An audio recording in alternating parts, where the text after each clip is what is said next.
first 2 years ago. I love you, I thank you, I appreciate you, and it means so much to me that you're here for Burn Down Master's House.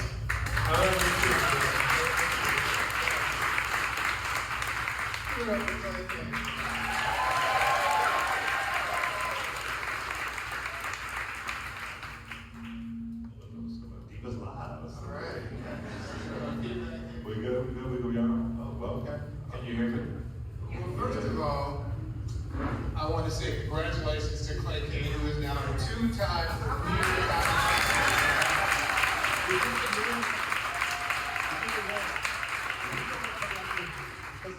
Absolutely, thank you.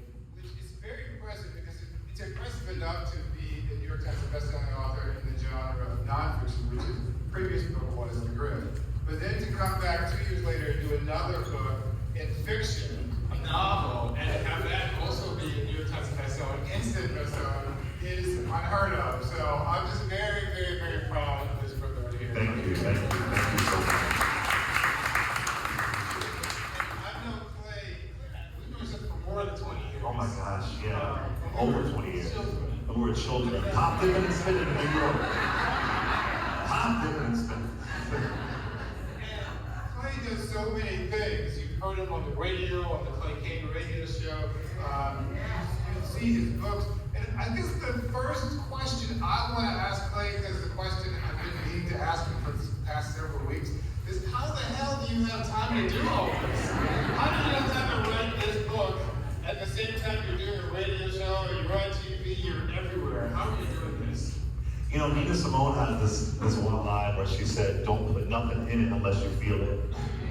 So as long as I can feel it, I can do it, right? I am from the hood of West Philadelphia and the trailer parks of Washington State. My life feels so blessed that it doesn't even feel like work at all. So I was able to do it. And to be honest with you, a lot of this book was already written, but I was always told no. So I always tell future writers out there, keep everything you write. Don't throw away a term paper. Don't throw away a note. If you're a writer, keep everything you write. This book, if you were like a musical artist, it was like a demo that I was passing around and kept on getting rejected. But I knew it could be a top 5 hit, and it was, you know what I'm saying?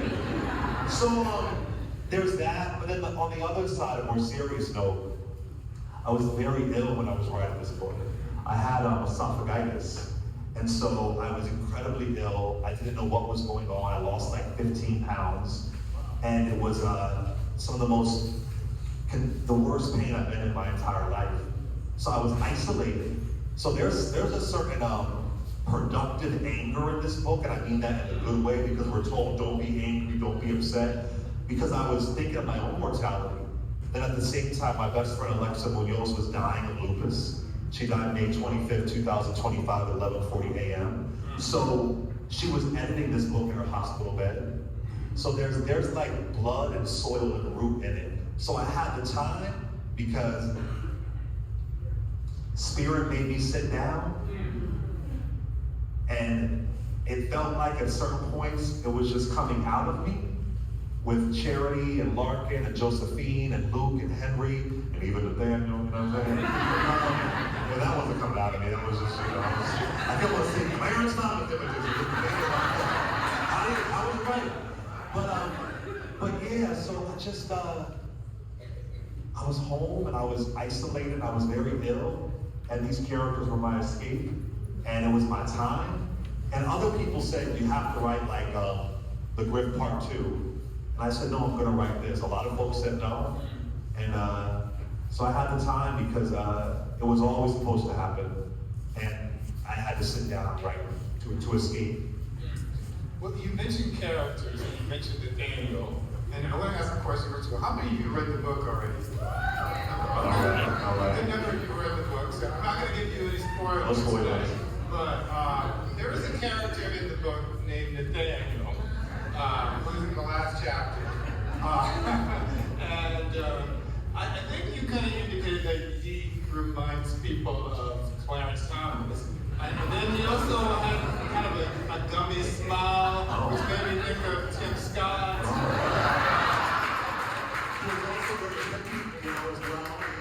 And then he's got this whole thing about, like, has this sort of Kanye West mentality. Yeah. It feels like it's a combination of so many different people. Tell us about how you created this character. Well, Nathaniel is a black enslaver, and I wanted to make Tim Scott happy, so I put him there. And Mom and Donna. I said, well, they're gonna love this. Tim Scott might just break up with Mindy and just jump in this, be in the movie. Well, first and foremost, Wait, when you play Henry me? No, with Tim Scott. No, Tim would play Nathaniel. I would burn it down if he got close to me. That's sacred. No, but so Nathaniel was based on two black enslavers. It was very rare, black enslavers, but most of the time they owned their family out of protection. But these two, the historical record on them was just disturbing. They were doing their best to tap dance to show I'm as good as the white enslaver. They were performing, they were grifting, they were hustling, and they were being rewarded for it. And something very insidious about these two black enslavers, because they were once enslaved, they knew things that a white enslaver didn't know. They knew what a song meant, what a certain grade of the hair meant. They used their skin as racial cover and as profit for them. So when I was writing Nathaniel, when y'all read it, you'll see, I had to think, well, what would this guy's dialogue be? Like, how would he talk? And so of course he's gonna say, slavery is a choice, because he's no longer enslaved. So if I was no longer able to be enslaved, then why are you? Tim Scott would say, I went from cotton to Congress. And Nathaniel says, cotton to master, right? So I wanted to show, it's not exactly the same, of course, but the history rhymes. The history rhymes. So it's based on real people, and at the top of the chapter, there is a description of him. And so I just felt like it made sense, because I wanted every character in the book, I wanted to churn the narrative on characters we normally see in stories around slavery, and make them a character you haven't seen.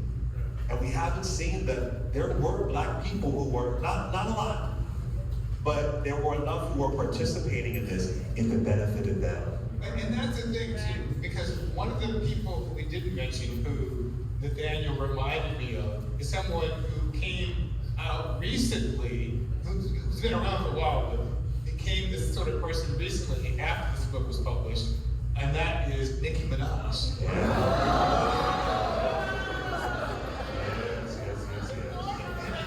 Anaconda rapper Nicki Minaj. Yes. Well, listen, this is why it was important to write that chapter, because it really is an ode to the grift. Listen, there is always a check if you are black or brown and you're willing to uphold white supremacy. There is always a check for that.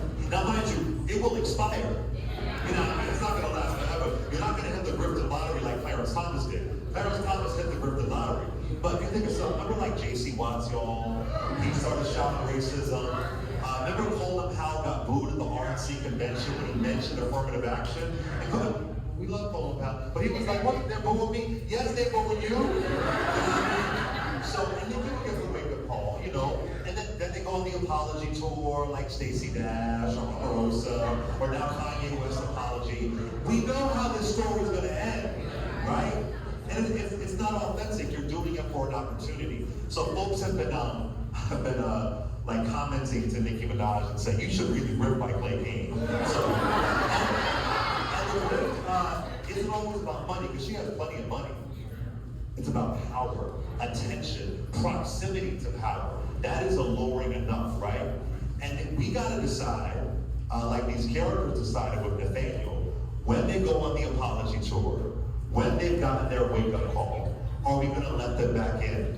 Are we gonna say, okay, you know, are we gonna forget, right? After they've enacted harm against our community. I mean, Nicki Minaj called for a black journalist from Louisiana to be arrested, Don Lemon, who is in court today. She called for him to, I know she's a random, you know, D-list rapper, I get that. But to call for another black man to be arrested by this administration They tried to charge Don Lemon with the 1871 KKK Act, a black journalist from Louisiana. And you as a rapper, and I've seen you on stage talking about you're experiencing sexism and racism and all that kind of stuff. You're calling for his arrest. She's shameful, and I think she liked Nathaniel too. She wouldn't like Josephine, which is the problem. Well, switching from Nicki Minaj to white women play a very prominent role in this book. Yes. And it's not entirely negative, but it's not. There's complicity. It's a role of complicity. Yeah. And you see it in story after story after story. And there's some deviation, a little bit, but I wonder to what extent you were communicating a message in your book to white women that you can't be silent about the oppression that's going on around you. Every single word. There was one review I read, it was on Goodreads, and it was, I believe she was white from what I could tell from the photo. She wrote it in all caps. Every white woman should read this book. I wanted to show the complicity of white women in slavery. It's not talked about enough. It has to be addressed. We talk about coalitions and what that would look like and how do we have these coalitions and everything.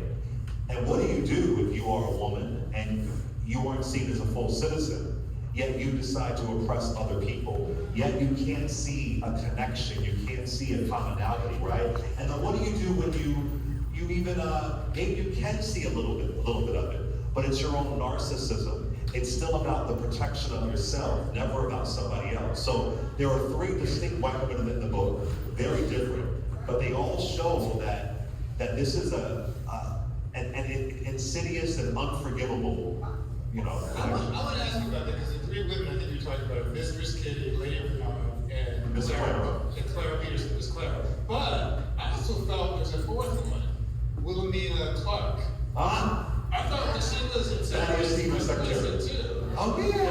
Is that Oh yeah, Wilhelmina, I gave life for it in there. I get on that used in this book, allegedly a great abolitionist. Yeah, absolutely. So and so for two of the characters, Wilhelmina and Miss Clara, they aren't Southerners. So we have this vision that because they aren't Southerners, they will be more evolved. But no, Miss Clara eventually becomes a Southerner to some degree. But no. So what does being an ally look like? What does being a conspirator look like? And I just think it's crucial. And there's one scene that I was really, there's two scenes when there's a whipping. And I really was unsure if I wanted to have that in there. But it was important, the reason why I did it. But one of it is a white woman whipping. And I wanted to show that white women did this as well too. That was really, really important to show. And also, a lot of folks don't know that oftentimes the mistress of the house had a lot of power. The mistress was running the house. She was running every aspect of the house. She was ruling the house. So I thought it was really important to show that. And yeah. Well, the other thing I thought was interesting about Wilhelmina is that she was, as you mentioned, the secretary for Thaddeus Stevens. And Thaddeus Stevens was a famous abolitionist. Yes. Who started out. And this is all based on historical facts. It's not. I found the book records. The reason why I appreciated you mentioning Thaddeus Stevens is because Thaddeus Stevens went to my college.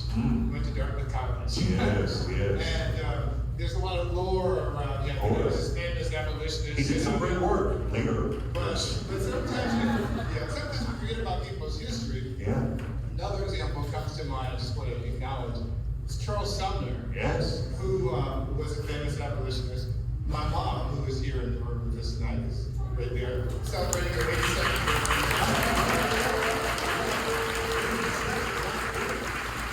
My mom went to Sumner High School in St. Louis, Missouri, which is named after Charles Sumner. There's an all-black high school which went there. And everybody was supposed to celebrate these people. But we forget that these people weren't perfect. They were not. And you talk about this in the Grift, you talk about this in this book, that even people like Clara who do sometimes good things also have bad parts about them. Talk about the complexity of the characters, not just in the book, but in real life, that one-dimensional? Well, it's one of those things where I think there is this craving, there is this desire for the whole great white hope, right? And when they find one, they're like, oh my God. We're dealing with that in Texas right now. Exactly. Absolutely. I'm not saying things like what did Tina say? We don't need another here. I'm probably home with you. But there's this craving for this. And you can see it. I remember when I first saw Amistad. Remember that? Yes. I was like, is this the Matthew McConaughey movie? What the hell? Matthew McConaughey and Anthony Hopkins? So there was this need for that. And for me, I just want the fullness of the truth to be told. Especially, when y'all read the book, you'll see, if you did something as horrific as what Thaddeus Stevens did. It is horrible what he did. And I read biographies on him, I've read historians who've studied him, and they have just a few sentences, just a few. So I said, I have to resurrect the person who was harmed. But in speaking of the complexity, with all that complexity in this book, I still make sure it's centered around the Black characters, right?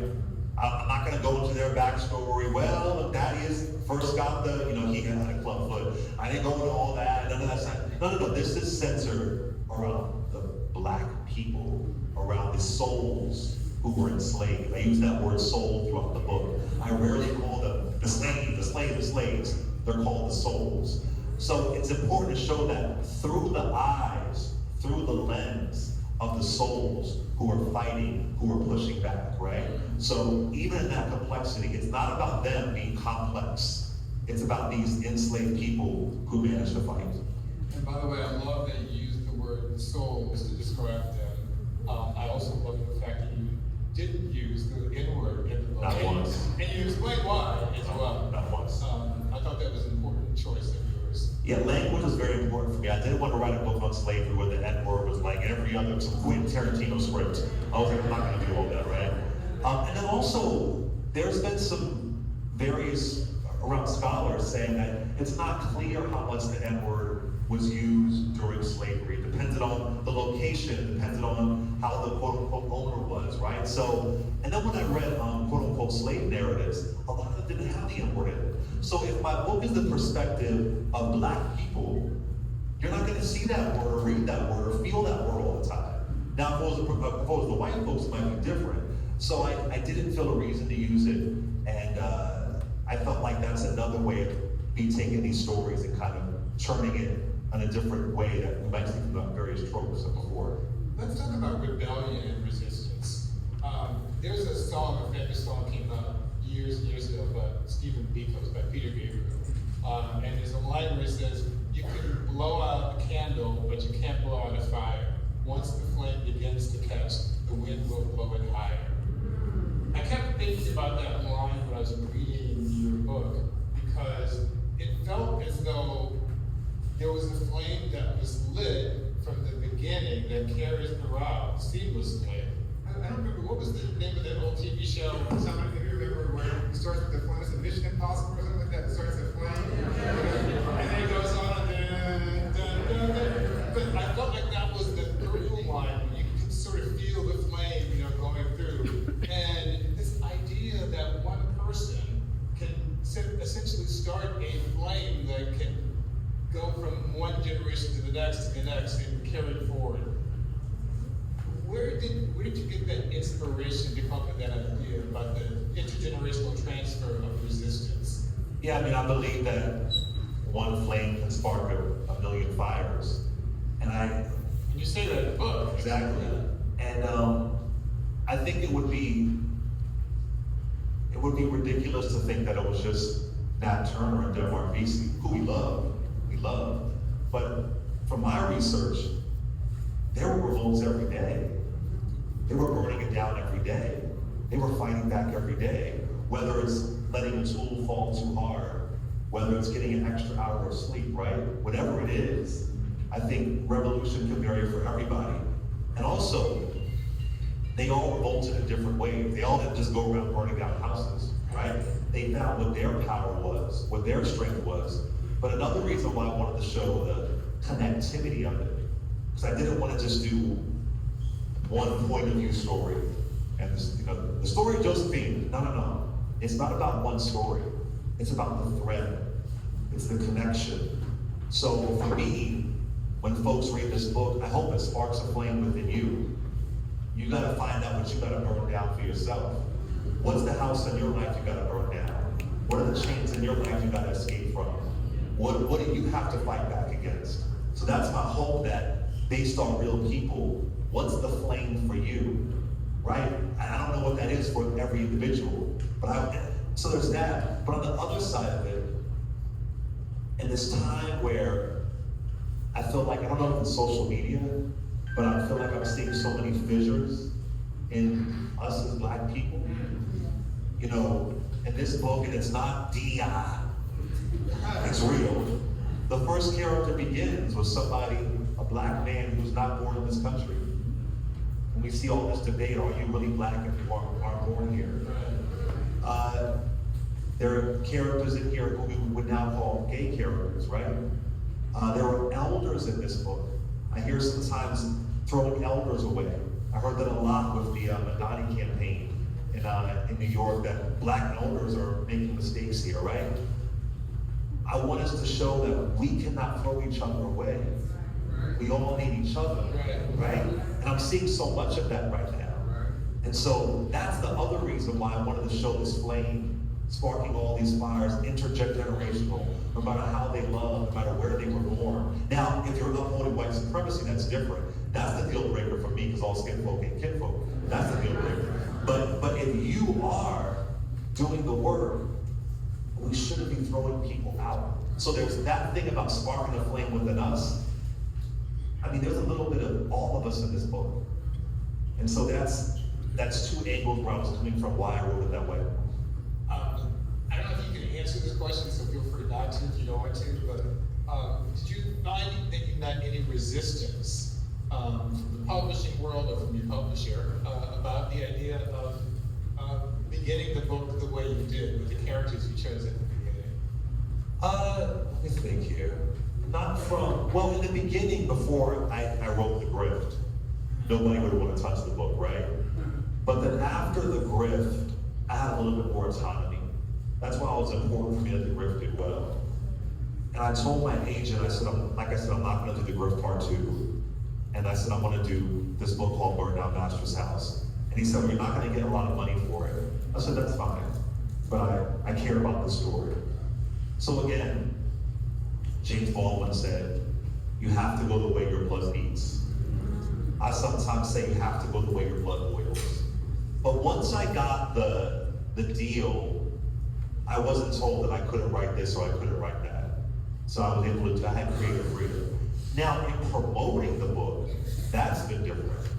Because normally when you're a New York Times bestselling author, your next book, you have people like the Atlantic or the LA Times or the New York Times want to do an excerpt or an interview with you.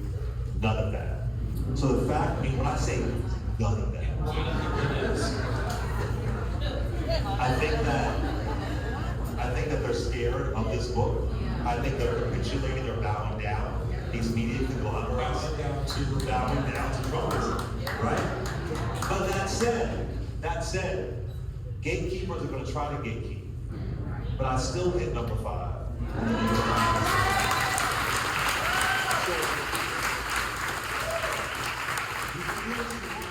Right? You can do whatever you want, but you cannot gatekeep what the people want.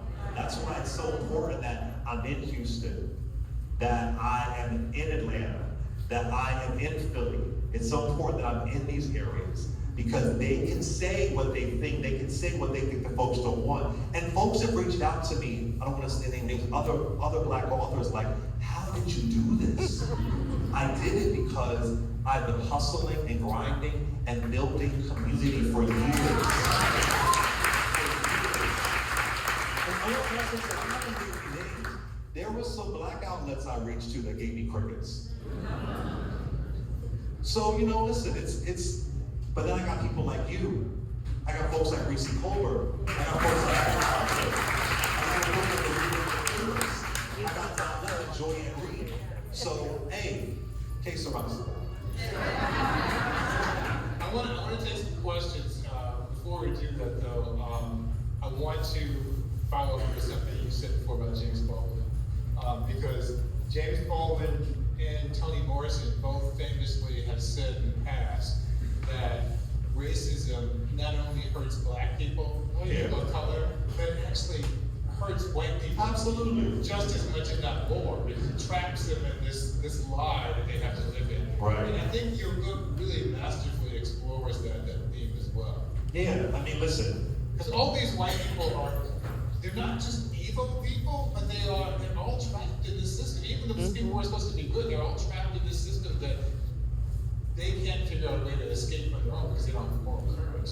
Well, it reminds me of that demon president that Lincoln brought on, President Andrew Johnson, right? He was a Southern Democrat, but the reason why only reason why he didn't like slavery was because he felt like it exploited poor white people, right? So in this whole insidious, capitalistic profit of slavery, it's going to oppress you as well. And there's one point in history called Bacon's Rebellion, and I almost wanted to intro the book with that, but it's this moment in 1676 where poor white folks, Africans and Native Americans rose up against what they call the planter elite. I hate that term, but for lack of a better word.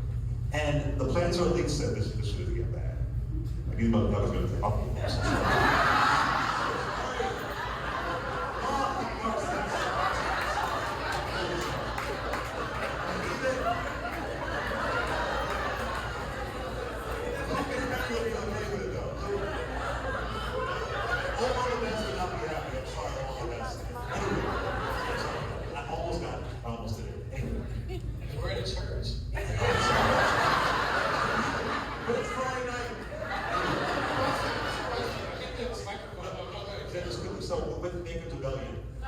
What the planter elite said, we'll give you poor white folks a few pennies and we'll legalize whiteness to make you all calm down from uniting together. And that's the great sin of this country.